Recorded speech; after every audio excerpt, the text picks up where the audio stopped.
Alors, eh ben, les ronflements, c'est vrai que c'est nuisible pour le voisin, mais ça peut être également, ça peut cacher une pathologie. Hein. Oui, donc, c'est toujours mieux voilà, de lutter contre. Ramato, c'est tellement gênant, on l'a dit tout à l'heure, franchement, oui. Surtout quand... pas du tout agréable de dormir à côté de quelqu'un. Ah oui, surtout quand c'est l'homme ou la femme, enfin, c'est compliqué. L'un ou l'autre, hein. L'un ou l'autre, oui, c'est compliqué. C'est pas que les hommes qui ronflent. Voilà, bon, surtout quand c'est l'homme, quoi. Bon, quand c'est la femme, bon, le monsieur peut-être qu'il peut être un peu plus compréhensif, mais quand c'est la femme... Et puis quand c'est la femme, on ronfle avec finesse. Ah, bon, ouais. Ah oui. Bon, d'accord, bon. Tout est finesse chez la femme. Chacun se défend. Ah oui, comme on ronfle avec finesse, ça ne dérange pas. Oui, mais il y a des femmes, aussi des ronflements de femmes, écoute, avant tout. Ça peut déplacer un village. Alors, donc, déjà, ce qu'il faut dire, environ 45% des adultes, hommes et femmes confondus, ronflent au moins de temps en temps. D'accord. Et c'est le plus souvent lié à la nourriture, au comportement même, hein, l'attitude que nous adoptons lorsque nous sommes au lit. Oui. Voilà. D'accord. Alors si votre médecin n'a pas diagnostiqué, on va dire, de cause physiologique, voilà, donc c'est dit que voilà, c'est peut-être le repas ou la position qu'on adopte quand on est couché. Oui. Donc il va falloir revoir certaines choses. Tout à fait. S'il n'y a aucune cause donc physiologique à traiter, nous vous proposons tout simplement ces astuces, trois simples astuces, simples et efficaces. Et puis, voilà, le tour est joué. La position, on commence par la position. Alors, c'est sûr que Ramatou, je ne sais pas, peut-être que tu as déjà entendu parler un peu de ces personnes-là. Il y a des personnes, honnêtement, c'est très compliqué, qui n'arrivent pas du tout à rester tranquille au lit. Bah, le monsieur, écoute, il est couché, hein. Oui. Mais à un moment, écoute, tu reviens, tu vois, t'es là. Il se retrouve au sol. Attention. C'est terrible. Hein? Seul, il se retrouve au sol. C'est compliqué. Parce imaginez un peu s'il a quelqu'un à côté. Alors, là... c'est les deux qui vont se retrouver c'est un enfant. Sur le sol. C'est un petit, c'est un enfant, ça va être compliqué. Alors donc, déjà, là, le ronflement, c'est clair, hein, vous allez ronfler. Donc il faut, comme le disent souvent nos amis artistes, hein, les coupeurs des caleurs, il faut dormir sur le côté. Sur le côté, d'accord. Donc voilà, sur le côté. Exactement. Ça nous arrange plus. Bien sûr. Okay. Alors il faut adopter cette position-là. Voilà, donc se positionner sur le côté et éviter de dormir sur le dos. Sur le dos. Voilà. Ça favorise les ronflements. Oui, tout à fait. Ok. Ça va. Donc, bonne position sur le côté. Voilà. Ou encore, pour ces personnes-là, toujours, hein, qui bougent beaucoup, on peut leur proposer cette petite technique. Hein, alors, une balle de tennis qu'elles vont coudre donc, sur le pyjama, à l'intérieur du pyjama, et ça va bien sûr leur éviter de se coucher sur le dos. Avec cette boule-là, cette balle-là derrière, Ramatou, tu ne peux pas. Pas confortable. Tu es obligé, oui, ça c'est clair. Oui. Tu es obligé dès qu'on se couche, alors là, on se rappelle que, il faut changer de position. Voilà. Et vous allez petit à petit vous habituer justement, changer de comportement et vous coucher, voilà. Et si quelqu'un, tu vas peut-être te demander, on ne peut pas rester couché sur le côté. Oui, sur un voilà, toute la nuit. Ah oui. Voilà. Donc il faut bouger, il faut changer de temps à autre. Donc côté droit, côté gauche. Voilà. Mais en tout cas, c'est vraiment important. Il faut éviter de rester couché sur le dos jusqu'au matin. C'est vrai qu'il y a des gens qui ne peuvent pas du tout. Ouais. Et sur le ventre alors?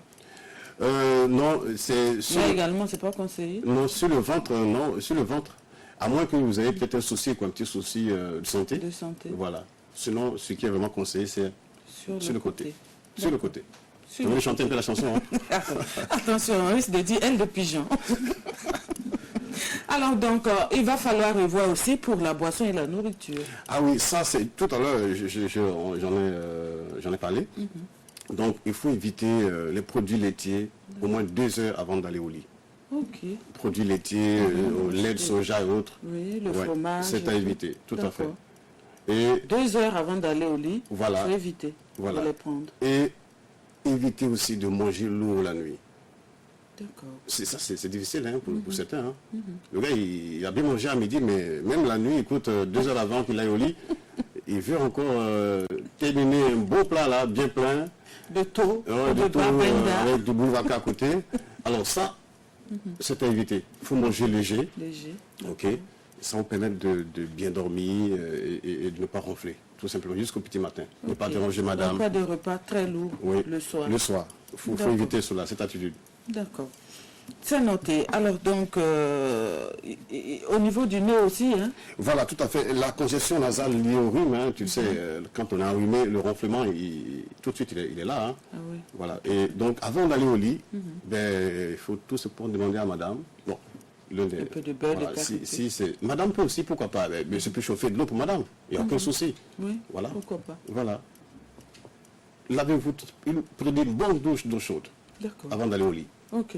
On peut mettre un peu de beurre de karité dans les narines? Oui, c'est tout à fait. Oui, absolument. Absolument. Après, justement, cette douche bien chaude là. Bien chaude. Voilà, un peu de beurre dans les narines. Ça peut aider. Super. D'accord. Quelqu'un me disait que l'huile d'olive aussi, voilà, juste une cuillerée à soupe d'huile d'olive avant d'aller se coucher, on boit, et puis ça va aider les tissus des voies respiratoires de se dégager, surtout quand on est enrhumé. Voilà, ça aide un peu à dégager un peu les voies respiratoires. Et là, ça évite qu'on ronfle pendant la nuit. Ouais. Je pense que l'huile essentielle de la menthe poivrée et la lavande également font le même effet. Ouais, les deux. Les deux. Ouais, d'accord. En tout cas, belle astuce. Hein. Oui, et le beurre, honnêtement, super. Ouais. Super. En tout cas, merci à toi, pour ces astuces. J'espère que nos téléspectateurs ont pu noter un peu ces différentes astuces. Oui, bon, très rapidement, donc, qu'est-ce qu'on peut dire déjà? On commence par le premier point, la position. Donc, voilà. Essayez de positionner sur le côté, pour dormir tranquillement. Voilà, bouger. Côté gauche. Évitez de trop bouger pendant. Ne dérange pas, madame. Ouais, restez là, tranquille.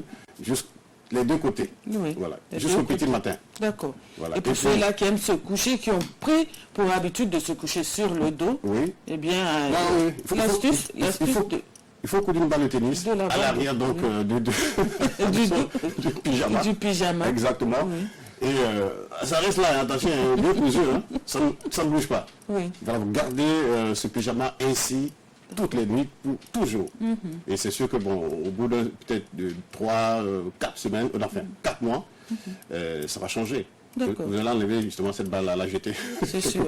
Parce que vous auriez pris l'habitude maintenant de vous coucher sur le côté. Tout à fait. D'accord. Et puis on avait donc le deuxième point, c'est la boisson. La boisson, voilà, il faut donc éviter les produits laitiers, lait de soja et autres. Et puis éviter de manger lourd avant d'aller au lit. Même si certains quand même boivent du lait avant d'aller au lit. Oui. Du lait chaud. Ça, du lait chaud. Bon, peut-être, on va dire peut-être un demi-verre. Un demi-verre, voilà. Ok. D'accord. Voilà, au moins 2 heures avant de se coucher, quoi. D'accord. Éviter les pelles, là, mes amis pelles de sel, là, ils vont, c'est terrible d'aller à 1 litre. Hein. Bien sûr, qu'ils adorent le lait. Même si nous également, on adore le lait. Voilà, bien sûr, bien sûr. On leur a collé l'étiquette, pourtant, on boit beaucoup plus de lait que... Ah bon, hein? C'est sûr. Bon. Ouais. Bon, là, tu es en train de me mettre... Je suis sûr que toi-même, tu aimes le lait. Et le dernier point, bien sûr. Alors, décongestion. si vous êtes enrhumé, voilà, prenez tout simplement une bonne douche, voilà, d'eau chaude avant de dormir, tout simplement. D'accord. Donc, vous pouvez aussi mettre à profit les différentes huiles qu'on a chez nous. Oui, donc, le beurre de karité, exactement, l'huile d'olive, voilà, l'huile essentielle de la menthe poivrée et la lavande. Voilà.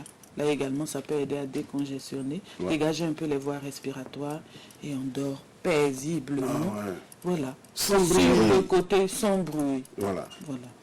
Merci à toi, Eba. Et puis, nous, on ouvre à présent la fenêtre entretien du jour et nous recevons à présent M. Mahamadi Dambega, commercial formateur. On le disait tantôt, président de l'association La Médiathèque Vivante. Et c'est parti.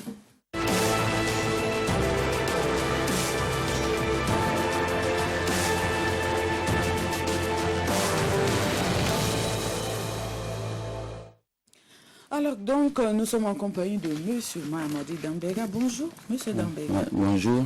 Eh bien, bonjour. Ça va et chez vous? Oui, ça va. La matinée, ça va? Tout va bien. Ah, bon. Je viens de suivre vos conseils tout de suite, vraiment c'est bien. D'accord. D'accord. Vous avez pu prendre note? J'ai pris note, mais souvent, est-ce qu'on a le temps de le faire? Est-ce que vous-même, vous avez réellement beurre de qualité chez vous? Bien sûr. Non, honnêtement. Ah oui, moi c'est ma pommade. Oui, moi je l'ai aussi à la maison. J'ai toujours la boîte pleine. Ça, c'est déjà un bon exemple. Voilà, D'accord. Consommer les produits locaux. Consommer les produits locaux. Voilà. Et puis chacun de nous fait cet effort, fait l'effort de manger moins, enfin, manger léger la nuit. Bon, bien sûr, ça se voit. C'est important. Ouais, Même ça, si parfois on veut finir avec le gros poisson qu'on a brisé ou bien le poulet. Attention, surtout qu'il y a... Nous, et c'est gras Ah en oui, plus. en plus, oui. Surtout qu'il y a le réveil matinal. Hein, qui nous attend. c'est vrai. Ah oui, donc il va falloir faire un régime quand il s'agit de la semaine RTB matin. Exactement, ça c'est clair. Ouais. Ça, vous avez raison. Parce que c'est pas facile de se lever tôt. Ah oui. Mais M. Dambaliga est toujours là. Oui, Voilà, pile à l'heure. Tout à fait. En tout cas, merci à lui pour sa présence sur notre plateau et ce matin avec lui. Les rumeurs et ragots, voilà, qui n'a jamais colporté de ragots ou commérés en l'absence de la personne concernée. Eh bien, les rumeurs, ça semble banal, mais sont pourtant à l'origine de nombreux conflits. Alors, Monsieur Dambaya, dites-nous, qu'est-ce que c'est qu'une rumeur selon vous et voilà, comment est-ce qu'elle naît? Oui, bon, et je vous remercie, Ramatou. Vous savez, les rumeurs ou les ragots, c'est quoi? Ce sont des informations non vérifiées et parfois non vérifiables qui circulent plus ou moins vite au sein d'un groupe d'individus d'une société. Bon, le bouche à oreille est souvent son domaine ou son support de préférence. Donc, pour vous dire ce que c'est que les rumeurs, ce sont des nouvelles non contrôlées qui se propagent oralement. Voilà. Maintenant, si vous demandez comment ça naît les rumeurs. Bon, les rumeurs sont des informations vraies ou fausses. C'est ce qu'on a dit. Hein, et une personne qui comporte sur une autre personne qui souvent sont malveillants et qui portent atteinte à la vie privée de la personne. Donc Ça, juste l'œuvre d'une personne mal intentionnée. oui, ça commence d'abord par ça. Ça commence d'abord, mais vous ne le saurez pas. Puisque quand même, qu'est-ce que la personne va dire? J'ai entendu. La dernière personne qui va vous dire, j'ai entendu ça d'une autre personne qui tient ça d'une autre personne et qui est l'ami du frère de la victime. Donc vous voyez Le fil en aiguille. Le fil en aiguille. C'est comme un exemple que je vais vous donner, un petit exemple seulement. Bon, tu passes, quelqu'un te dit, hey, est-ce que tu sais qu'on a arrêté telle personne? Pourtant, tu as vu la personne, tu viens de voir la personne. Tu dis non. Bon, peut-être que c'est après que tu l'as vu. Tu tentes de l'appeler, son téléphone répond. Immédiatement, la personne dit, devant un public, que non, quand on t'arrête, bon, tu n'as plus droit à ton téléphone, sinon, bon, peut-être qu'il a laissé à la maison, on l'a pris. Ça veut dire qu'il appelle, mais ça ne passe pas. Oui, mais non, ça sonne, mais la personne ne prend pas. Elle ne décroche pas. Toi, tu as tenté, ça sonne, mais la personne ne prend pas. Donc, celui qui raconte dit que non, quand on t'arrête, il n'a pas eu le temps de prendre son portable, c'est pour ça. Immédiatement, tu donnes le nom de la personne à celui qui raconte. Il appelle, la personne prend, et voici que c'est une fausse information. Mais au moment où il parlait, il y avait un attroupement. Ces gens sont partis. Ils sont partis. Tout à fait. Ils ont ça collé sur les têtes. Chacun est parti avec l'information. Avec l'information, ils vont continuer à véhiculer. Innocemment, toi tu es assis à la maison, tu ne sais pas qu'on parle mal de toi. Tout le monde, on t'a arrêté. C'est à partir de 2-3 heures après que tu vas prendre des appels. Ah, vraiment, est-ce que c'est vrai que c'est ça? On nous a dit quelque chose.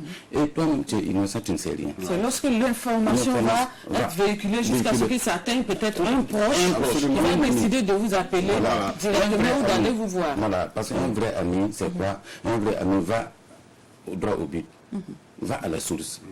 Si tu apprends quelque chose de quelqu'un qui n'est pas mal du tout, c'est à toi de l'appeler, lui demander est-ce que c'est vrai et qu'est-ce qu'on peut faire pour arrêter ça. Sinon, c'est comme le vin, quand ça part, ça part. Ouais, c'est parti. Et pour le tourner, ça c'est difficile. Difficile. Le dîner ou le ragoût, c'est ce que nous faisons tous les jours et pour nous distraire sans savoir que ce sont des informations malveillantes qui portent atteinte à la vie privée de la personne, à la vie sociale de la personne, à la vie, à sa ça peut même créer même sa propre vie. Sa dignité.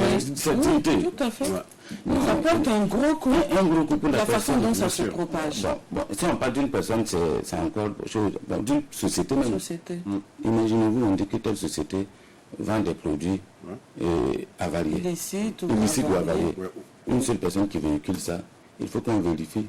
En attendant qu'on vérifie là, ton nom est déjà sorti. Ou même parfois, Ah, tu auras perdu tellement de clients. Non, les gens ne viendront plus. C'est fini. Oui. Ah, faut pas aller là-bas. J'ai appris.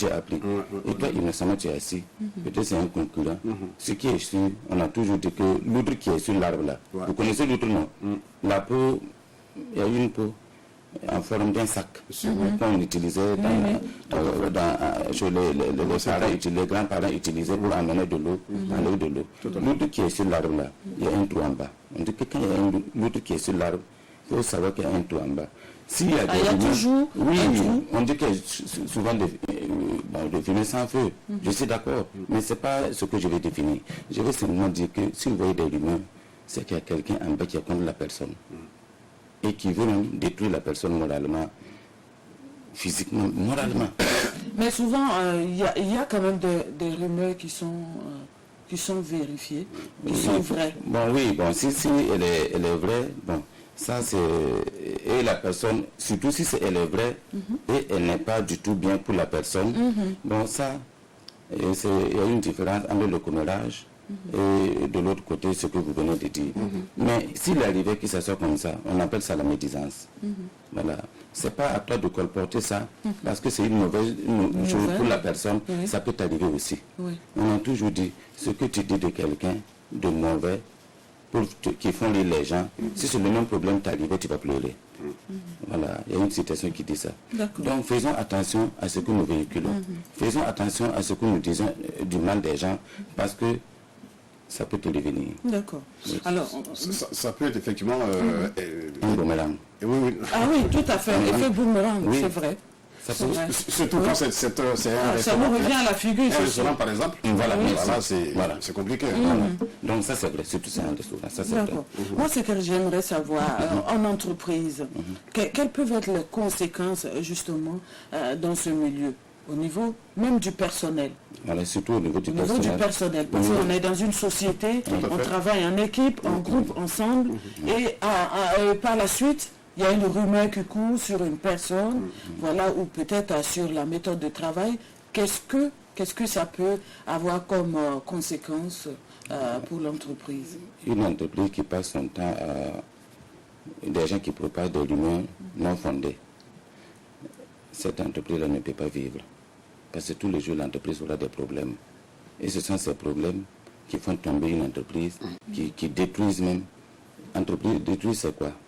Mais si ça ne va plus, on va licencier des gens. On va chasser tout le monde. Mais ce sont les rumeurs non fondées. Les ragots, tout ce qu'on raconte, et du n'importe quoi, surtout puisque c'est du mauvais côté de l'entreprise qu'on raconte. On dit toujours qu'il y a une situation qui dit quoi? Que le problème des autres nous sont indifférents, à moins que ça nous fasse du plaisir. Vous comprenez? Mais les sociétés concurrentes seront contents quand on parle mal de l'autre. Mais si vous-même, vous êtes dans une entreprise, vous parlez mal de votre entreprise, mais quand même, la souris qui vous nourrit peut se tarir. La souris qui vous nourrit peut se tarir. Donc, vous devez éviter de parler des trucs vraiment qui peuvent atteindre même à l'entreprise, au fin fond de l'entreprise. L'atteinte de c'est quoi?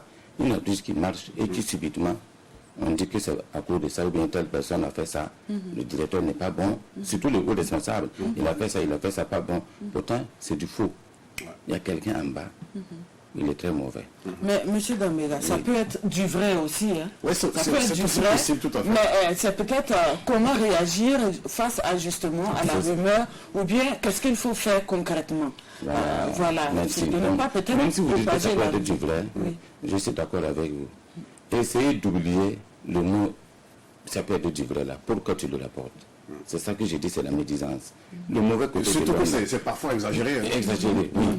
On ajoute son grain de sel. Mais je vous assure, on dit quelqu'un qui te doit 1000 francs, une autre personne, tu peux raconter à un ami qui te doit 2000. Cette personne me dit, je ne sais pas comment il était comme ça. Il allait voir, monsieur Dembaya, il a pris 5000. L'autre dit 50 000, ainsi de suite. Par fini, c'est 1 million que tu as pris. Alors que tu n'as pris rien 1000 francs. Voilà, on raconte ce qu'on n'a pas vu. Tout à fait. Donc, qu'est-ce qu'on peut faire dans une entreprise comme ça? Et pour éviter tout cela, qu'est-ce qu'on doit faire? Immédiatement, c'est la communication. Voilà. Tout entreprise doit communiquer. Il faut qu'on soit transparent. Bien sûr, la transparence. Oui. Tout ce que vous faites, si c'est transparent, quel que soit le petit problème qui va naître dans l'entreprise, tu seras informé immédiatement. Parce qu'on a toujours dit que le coquet est toujours le dernier à le savoir. Mais il peut être là pendant des mois et des mois sans savoir qu'on parle de lui parce qu'il est préoccupé. Son travail, il travaille beaucoup, il n'a pas de temps. Et derrière lui, on fait tout pour le bousculer. Et même celui qui le commande, son supérieur, tu peux apprendre et puis l'appeler sans qu'il ne sache. Donc pour éviter tout ça, communiquer transparent, il y a des réunions qui est là, des réunions périodiques, et des affiches. S'il y a une information, si vous ne pouvez pas transmettre de choses, il y a les affiches qui sont là, les gens vont lire, il y a autre qui est là. En fait, si tout le monde est informé de ce qui se passe dans l'entreprise, même si dehors on parle mal de l'entreprise, il peut immédiatement dire c'est faux. Voilà. Alors moi je vais m'aventurer un petit peu à Ramatou sur un terrain un petit peu glissant quand même. Alors c'est une situation qui existe aussi dans le milieu politique. Oui, mais bien sûr, le problème des autres nous sont indifférents, à moins que ça nous fasse du plaisir. Surtout, mais c'est comme ça. Tant que ça nous arrange. Tant que ça nous arrange. Ça peut même ne pas t'arranger. Puisque ça te plaît tu veux te faire valoir en disant même que tu le connais, tu connais la personne. C'est faux. Parfois même, il ne le connaît même pas chez lui. Il ne le connaît même pas. Mais pourvu qu'ils disent pour se faire valoir. Il y a de ces gens-là. Ils disent qu'ils connaissent tout le monde. Ils disent qu'ils connaissent tout. S'ils vont te mentir sur toi là, c'est comme s'ils ont vécu avec toi. C'est comme s'ils te connaissent. C'est comme s'ils détiennent même toute ta vie. Et pourtant, vous ne vous êtes jamais vu. Jamais rencontré. Il n'est même pas fou même pour te rencontrer même. Mais c'est dommage. Vous êtes dans une plante glissante, vous qui êtes des animateurs à la chose. On voit vos images tout le temps. Mais vous êtes exposé. Vous n'avez pas droit à l'erreur. Parce que vous représentez l'image de votre maison. Ah non, donc vous n'avez pas droit. Je sais un petit truc, sinon et c'est fini. Il y a des endroits qu'il faut pas. Mais bien sûr, il y a des endroits qu'il faut éviter carrément. Non, même si tu as des passages, tu passes tout simplement, on dit ça là, attention. Voilà, on commence à éviter. Juste sur de passage. Voilà. Alors, donc, certains recommandent peut-être, voilà, l'astuce de Socrate, voilà, qu'en cas de doute, il faut justement de bonnes ou de mauvaises rumeurs, voilà, et c'est de faire la technique des 3 passoires. C'est-à-dire se poser 3 questions. L'information est-elle vraie? L'information est-elle positive ou bonne? Merci. Et puis, l'information est-elle utile? Alors, si ce que tu as à me raconter n'est ni vrai, ni utile, alors, ni bien du tout, alors, pourquoi est-ce que tu veux me le raconter? Merci beaucoup. Si réellement, c'est un vrai penseur, si réellement tu te dis ça, je ne vois pas pourquoi tu vas propager des rumeurs. Vraiment, c'est très bien. Voilà, c'est une vraie pensée et tout le monde doit cultiver ça. Voilà, cultivons l'amour qui est en nous, ne pas parler mal de quelqu'un parce que ça peut t'arriver aussi. Voilà, parce que parler de quelqu'un avec les autres, dès que tu bouges, eh bien c'est toi qui seras le sujet, au débat. C'est lui qui est venu dire. C'est une attitude que chacun devrait adopter. Surtout pour ce que nous vivons. Voilà, ça c'est vrai. Voilà, parler du bien d'autrui, encore spirituellement même, ça te porte bien. Mais parler du mal, ça te retourne. Donc on doit savoir faire taire les rumeurs. Parce que si ça arrive à notre niveau, c'est à nous de travailler à taire ça. Il ne faut pas qu'on transmette l'information. Voilà, on se pose les 3 questions. Et si ce n'est pas utile, ce n'est pas la peine de véhiculer le message. Mais aussi, dites-le, vérifiez d'abord avant d'informer, parce que nous, on a appris autre chose qui n'est pas ce que vous pensez. Vérifiez d'abord. Parce que ce que vous dites aujourd'hui sur quelqu'un, vous entend aussi des choses un jour. Il y a lieu de prendre des précautions. Vous avez raison. Effectivement, c'est ce que vous venez de dire. Celui qui raconte la même n'est pas le problème. C'est celui qui te rapporte là. Le rapporteur là. Celui qui se charge de véhiculer. Il ne te veut même pas du bien. Il peut te défendre sur place avant de partir. Mais si tu rapportes ça, ça veut dire qu'il est vraiment, il veut te démoraliser. Je vous ai dit, le coco est toujours le dernier à le savoir. Toujours. Voilà. Mais immédiatement, souvent c'est mieux de ne pas savoir l'origine même d'où viennent les rumeurs contre toi. Si tu es sûr là, peut-être même c'est un proche direct. Et ça peut te démoraliser. Tout à fait. La personne à qui tu as confiance peut te créer ce problème. Ah, mais ça, c'est dangereux. Très dangereux. Et donc, à éviter, il faut appliquer la technique des 3 passoires. Se poser les bonnes questions pour savoir si l'information est utile, bien, et si ça profite. Alors, si ce n'est pas le cas, eh bien, il va falloir justement bloquer le message à ce niveau, à votre niveau, et puis passer à autre chose. Tout simplement, ça, c'est vrai. Ne même pas l'écouter. Ne même pas l'écouter. Ne même pas l'écouter, Monsieur Banega. Le proverbe dans quelques secondes.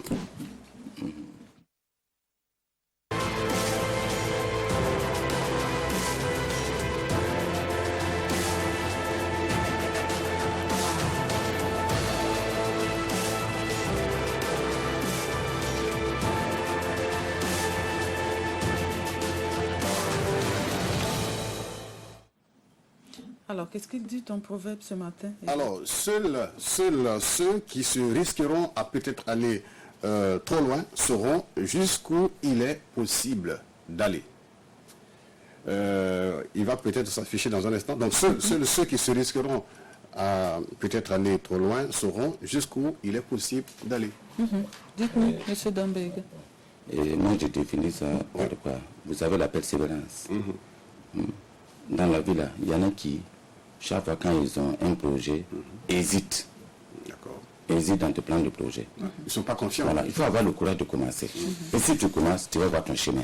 Ça, là, ça veut dire seulement que si tu commences et tu persévères, tu vas même te rendre compte que tu ne te reconnais plus. Oui. Tu as avancé, tu te poses la question, est-ce que réellement c'est moi qui ai fait ça? Oui. Sinon, la majorité n'ont pas le courage de commencer. Ils ont des projets en tête, ils ont plein de trucs. Mais ils ne savent pas qu'il faut commencer. Il faut avoir le courage de commencer. À partir du moment où tu as commencé, tu vas aller loin. D'accord. Voilà, on dit que celui qui va loin maintenant, ça monte. Oui. Si tu démarres, seulement tu vas arriver. Oui. Donc s'il n'a pas démarré, il faut oser. Il faut oser. Voilà, oser. On dit aussi, M. Dambega, que ce qui est le plus triste qu'une œuvre inachevée, c'est une œuvre jamais commencée. Merci beaucoup. Voilà, c'est ce que vous avez dit. Ça, c'est vrai. Donc, la citation, vous avez répondu à la citation. Merci. Merci beaucoup. Merci à vous pour votre contribution. Toujours en entretien, nous allons parler décentralisation comme tous les jeudis. Et il est déjà là, M. Jean-Paul Sorgho. Alors, c'est parti.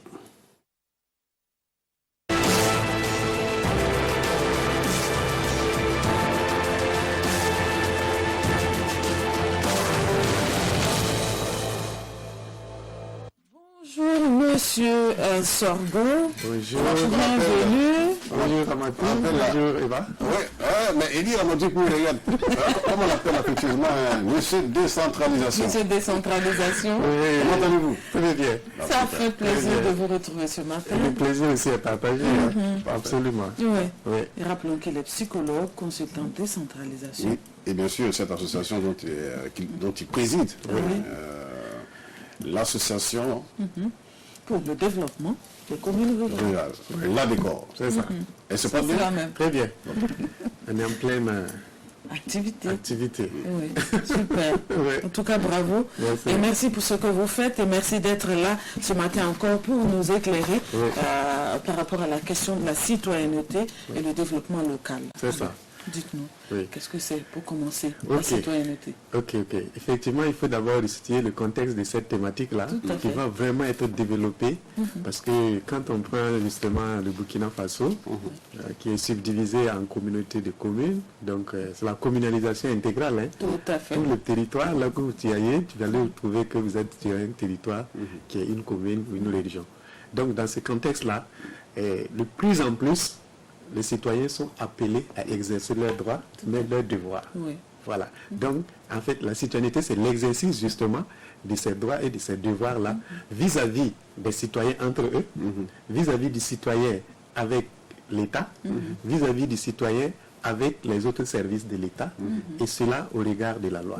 Et des droits et devoirs qu'il Des faut droits et devoirs. absolument Voilà. connaître. hein. Voilà. Et souvent, ces devoirs ou ces droits-là ont été acquis de longues luttes. Oui, Vous tout à verrez fait. quand nous allons développer certains éléments liés à la citoyenneté, et ça n'a pas été facile.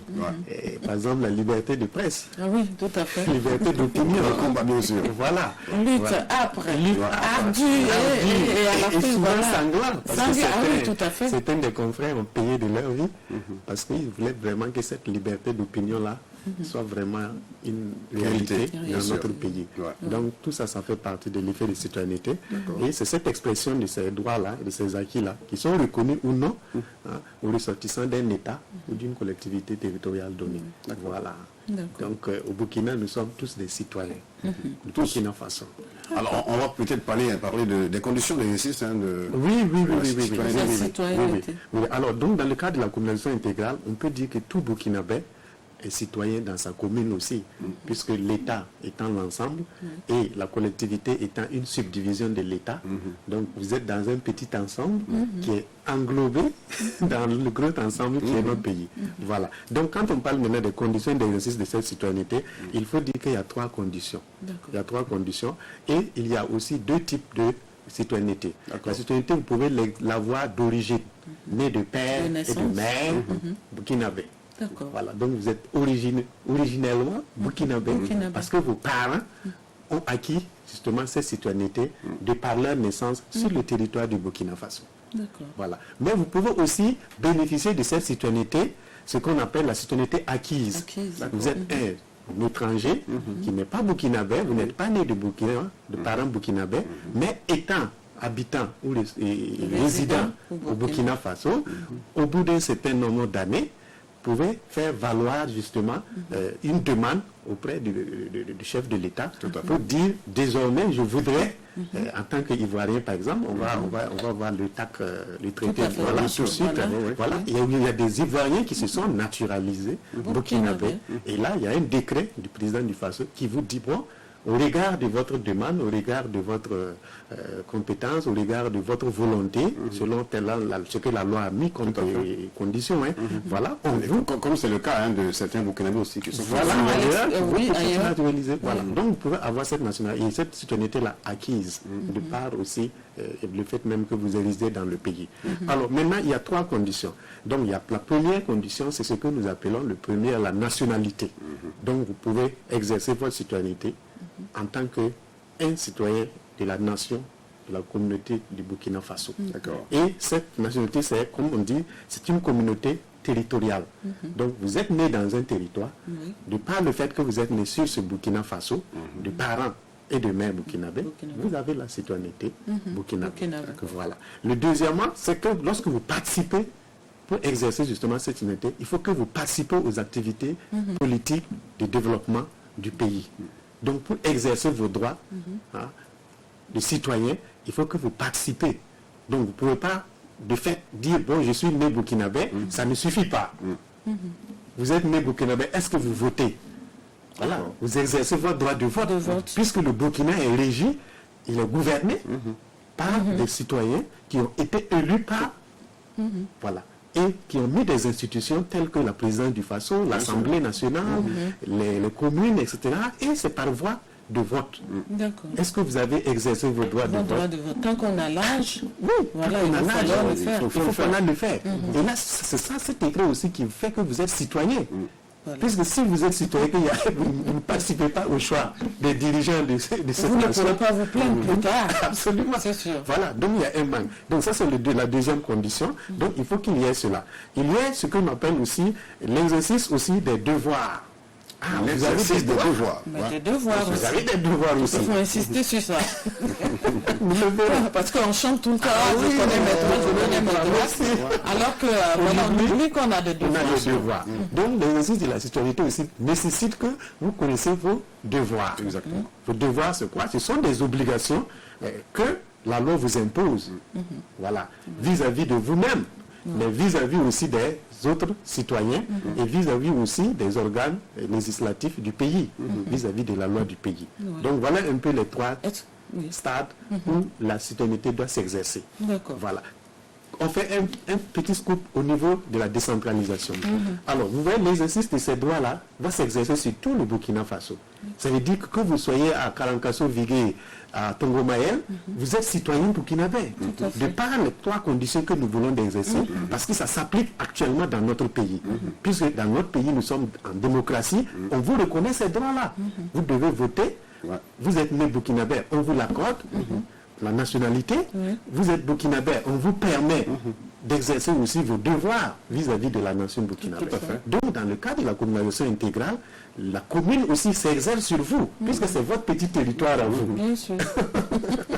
Donc voilà pourquoi, dans la décentralisation, la citoyenneté est un élément important pour permettre aux citoyens, justement, de développer sa communauté, de s'impliquer davantage. Voilà. Parce que parfois, on a conscience, voilà, que cette commune-là doit exercer aussi, voilà, vis-à-vis des citoyens. Bien sûr. Du fait même que ce soit le citoyen qui ait fait les élections, qui ait participé au choix de ses dirigeants ou de ses élus locaux, mais d'office, les mécanismes de l'exercice de la participation au pouvoir et au développement communautaire va s'imposer aussi aux élus qui sont mis en place. Voilà, parce qu'ils sont issus de la communauté, donc ils connaissent de fait, leurs droits et leurs devoirs vis-à-vis de ceux qui les ont élus, notamment les électeurs. Alors, donc, c'est un peu réciproque. Si le citoyen exerce bien ses droits de citoyenneté, il impose aux élus locaux de bien les rendre compte des pouvoirs qui leur ont été conférés de fait par les élections.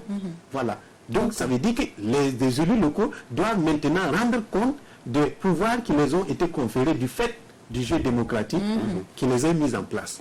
Voilà. Alors, il y a des gens qui ignorent tout ce que vous dites. Est-ce que la mairie travaille à sensibiliser comment ça se passe concrètement? Alors, quand vous êtes dans un cadre comme ça, c'est le jeu du chat et de la souris. Parce que si les citoyens sont forts, ils sont bien vraiment conscients de leurs droits et de leurs devoirs, ça devient comme, comment on dit ça, un épée de Damoclès sur la tête des élus. Donc ils ne pourront pas faire, et ils ne pourront que faire ce que la communauté impose.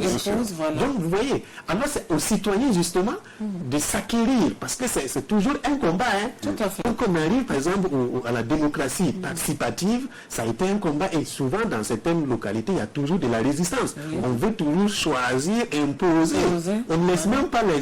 Vous verrez, les élections arrivent bientôt. Ça va être chaud, hein? Ça va être chaud. C'est clair. Oui. Donc même au sein des partis politiques, pour le choix même des candidats, on va vouloir imposer aux communautés des individus que la communauté ne reconnaît même pas, parce que n'étant pas citoyen justement de la commune. Voilà. Tu es à Ouagadougou, tu es citoyen de la commune de Ouagadougou. Mais on va te demander d'aller exercer la citoyenneté et le devoir démocratique dans une autre commune où il y a déjà des citoyens qui pourraient faire le bon travail. Peut-être qu'il y avait en vue quelqu'un qui pourrait faire ici du terrain, qui connaît les réalités. Là, à ce moment, ça pose problème. Ça pose problème. Donc souvent c'est aux citoyens de s'imposer, comme tu l'as bien dit. Voilà, donc c'est vice-versa. Plus le citoyen est conscient de cette force-là qu'il dispose, et moins les dirigeants vont imposer ce qu'ils veulent. Voilà. Ils sont obligés de rendre compte effectivement le jeu démocratique de façon transparente, équitable et participative. Voilà. Les hommes qu'il faut, à la place qu'il faut. Raison pour laquelle on demande justement aux uns aux autres d'exercer justement le droit de citoyenneté en allant voter, parce que certains se disent que je ne voterai pas. Voilà. Et là, ils sont quand tu ne votes pas, tu te fais un blocage à toi-même en réalité. Tu te fais un blocage à toi-même en réalité, et tu es en train même de donner une partie de tes droits à ceux qui même que tu ne veux même pas en réalité. Voilà. Alors il faut noter que dans certains pays anglo-saxons, le droit de vote devient obligatoire. C'est comme l'impôt.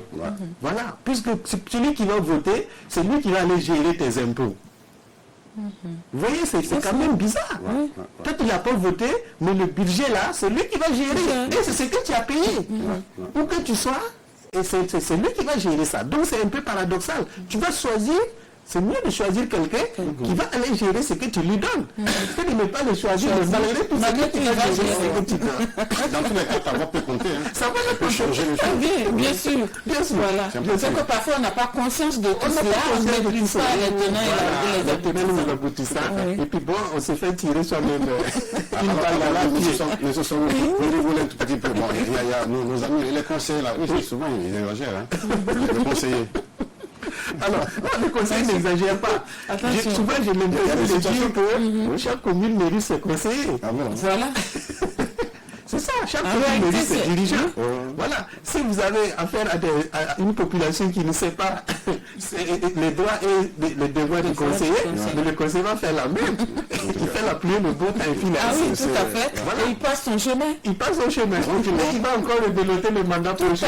Parce que vous n'avez pas su que voilà ce qu'il devait faire. Donc vous n'avez même pas pu. Voilà. Raison pour laquelle on vous demande à ce qu'on s'implique dans la gestion de la commune. Et en ce moment, on va d'ailleurs le dire, merci pour ce qu'ils font. Un petit coucou à tous ces conseillers, vraiment. Surtout beaucoup de conseillers qui vraiment, comme nous le disons, chaque jour se battent, en tout cas au quotidien, auprès des populations. Ça au moins, il faut le reconnaître. Alors pour terminer, M.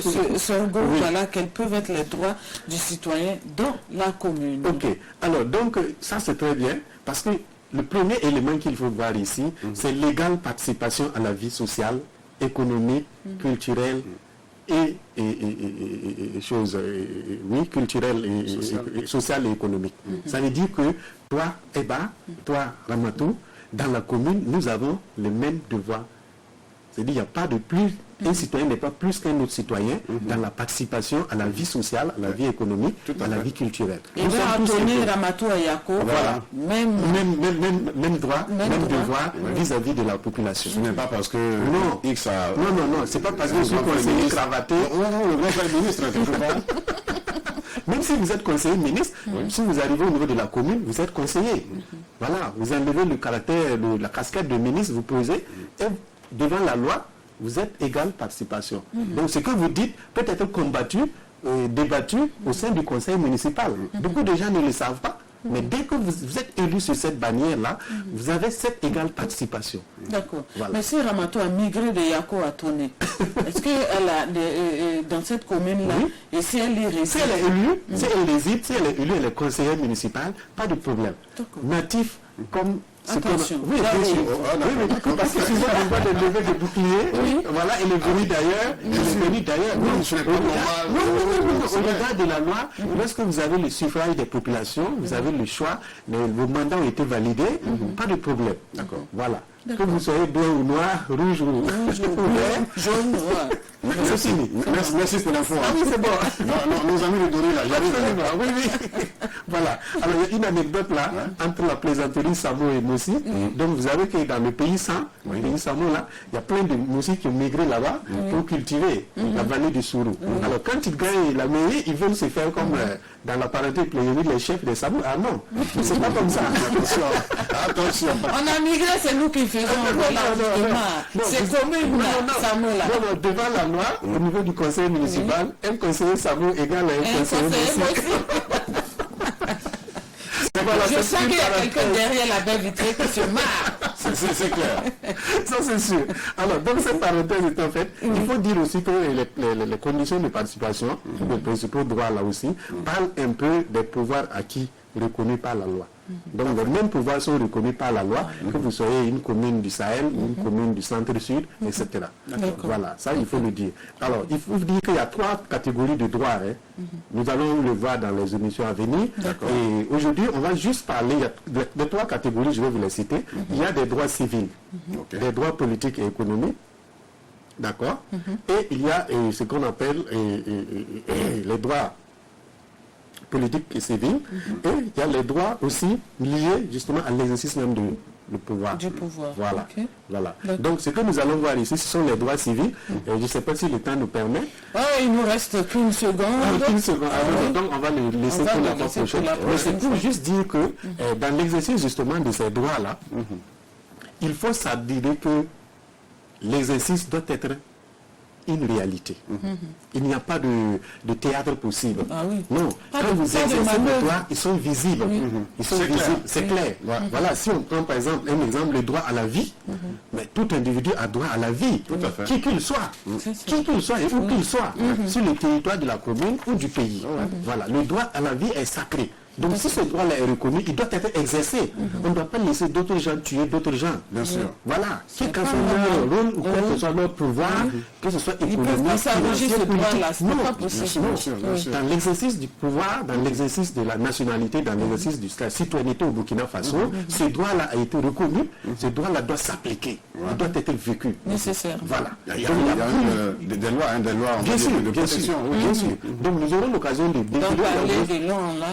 J'ai quand même répertorié plus de 17 droits civils qui doivent être reconnus et qui sont reconnus, mais c'est souvent l'exercice et l'application qui posent problème. Voilà.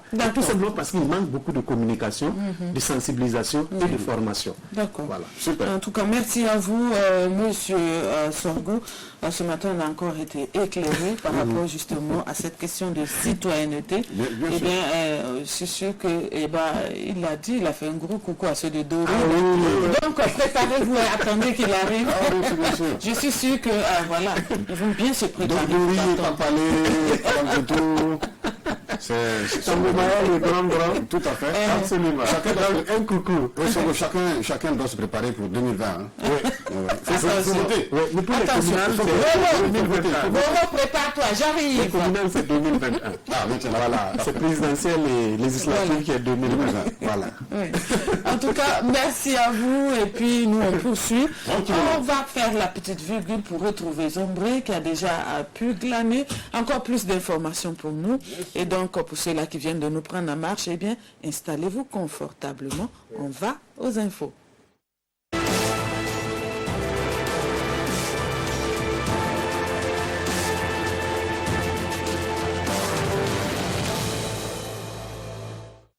Alors, de retour pour la e-revue, voilà, c'est une tendance.